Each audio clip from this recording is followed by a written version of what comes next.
कश्चैकदन्तश्च कपिलो गजकर्णका लंबोदरश्च Victo विघ्ननाशो Vinayaka. बोलिए विघ्नहरण गणपति भगवान की जय। सभी भक्तों को मंगल गणेश के जन्मोत्सव की इस कथा की बधाई। भगवान मंगल गणेश आप सबका मंगल करें। एक बार नारद जी ने अपने पिता ब्रह्मा से पूछा, हे सर्वश्रेष्ठ पितामह ब्रह्मा, आपने मुझे भगवान कार्तिकेय की परम पुनीत कथा सुनाई, अब मुझे भगवान गणेश की जन्म की कथा सुनाने का अनुग्रह करें।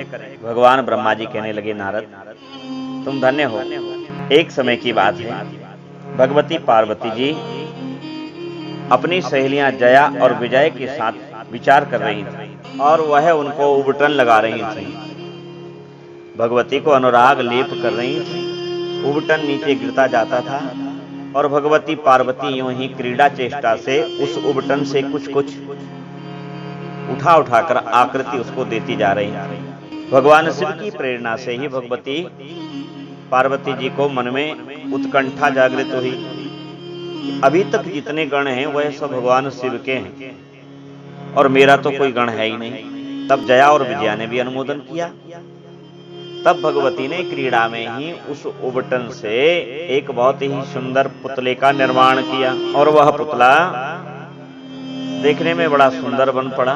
उसका मुखाकृति भी कुछ हाथी की जैसी थी। पार्वती जी अत्यंत प्रसन्न हुई उसको देख करके और अचानक उसमें उन्होंने मंत्र शक्ति से प्राण संचार कर दिए। जब उसमें प्राण आए तो वह इतना सुंदर बन पड़ा। मैल से निर्मित उस चैतन्य पुरुष को देख करके भगवती अत्यंत प्रसन्न हुई।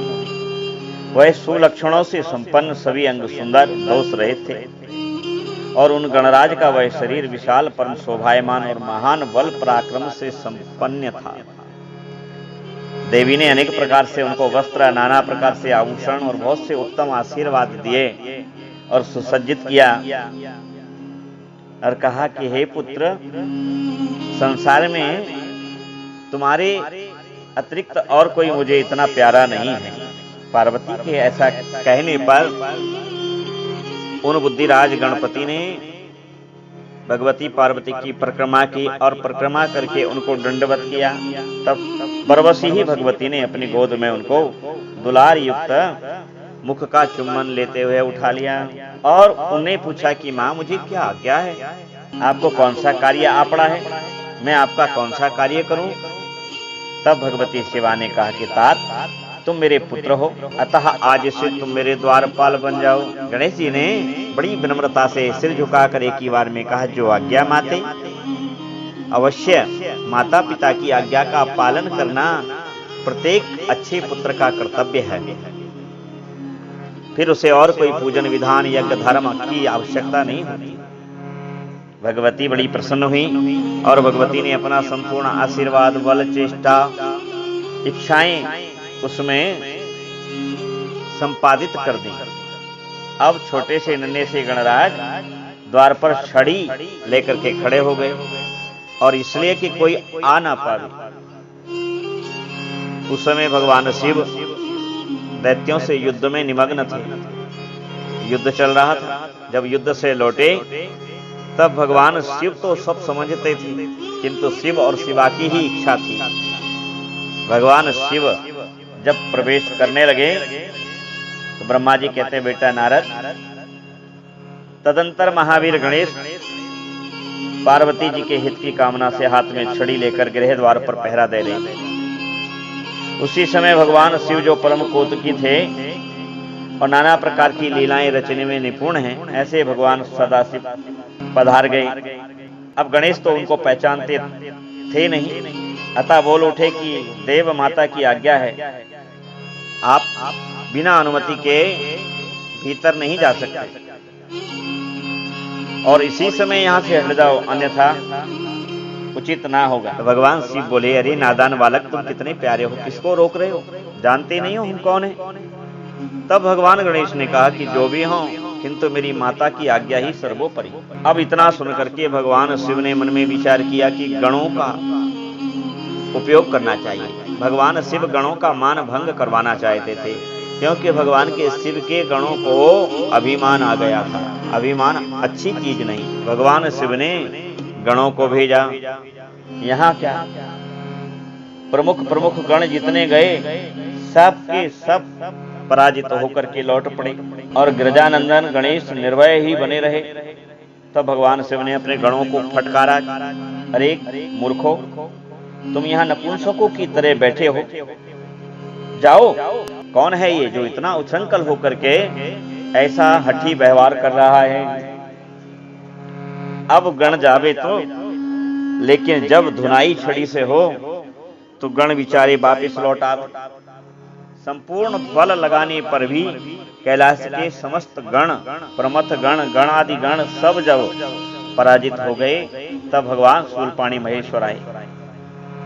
गणेश जी ने माता के चरणों का स्मरण किया और शक्ति बल जो प्रदान किया था वह शिव पर भेजा, किंतु शिव ने जो है गणेश का मस्तिष्क उच्छेद कर दिया। यह समाचार जब भगवती पार्वती जी को प्राप्त हुआ, तब पार्वती जी बहुत रुष्ट हुई और उन्होंने अपनी समस्त शक्तियों को वहां पर प्रकट कर लिया और उनकी उस शक्ति से, उस वंजना से, उस चेतना से, उस विकृति से संपूर्ण चराचर, संपूर्ण लोक थर्रा उठे। तब संपूर्ण देवी देवता आए और भगवान शिव की स्तुति करने लगे। तब भगवान शिव ने कहा कि इस बच्चे को स्नान कराओ, उत्तर दिशा की ओर जाओ और जो भी पशु अपने पुत्र की ओर पीट करके सोता हो, उत्तर की तरफ सिर हो, उसी को ले आओ। एक सुंदर शिशु हाथी का उसका मस्तिष्क काट करके लाए। भगवान के चक्र से उस मस्तिष्क को कटवा करके लाया गया और फिर भगवान शिव ने उस बच्चे के मस्तिष्क पर रख करके अभिमंत्रित करके उसमें प्राण चेतना डाल दी। तब तो वह बालक उठ करके खड़ा हो गया, जैसे कोई सोते से जगता है, ऐसे वह बालक उठ करके और उसने माता को प्रणाम किया। तब तो भगवती अति प्रसन्न हो गई, बालक को जो है निहारते हुए अत्यंत प्रसन्न हुई और भगवती का क्रोध शांत करने के लिए ब्रह्मा, विष्णु और भगवान शिव ने कहा कि आज से हम अपनी अपनी समस्त शक्तियां इस छोटे बच्चे को देते हैं। इतना ही नहीं, सभी देवताओं ने उनको अपना अध्यक्ष बना लिया। अब गणेश जी गणाध्यक्ष हो गए और यह भाद्रपद मास के इसी चतुर्थी तिथि शुक्ल पक्ष की सुंदर चर्चा है। इसलिए तब से भगवान गणेश का जन्मदिन इस दिन मनाया जाने लगा। अब सबने भगवान का वह मंगल, गणेश का मंगल उत्सव, वह मंगल जन्म दिवस मनाया और सभी गाने लगे, गणपति बप्पा मोरिया, मंगल मूर्ति लोकरिया।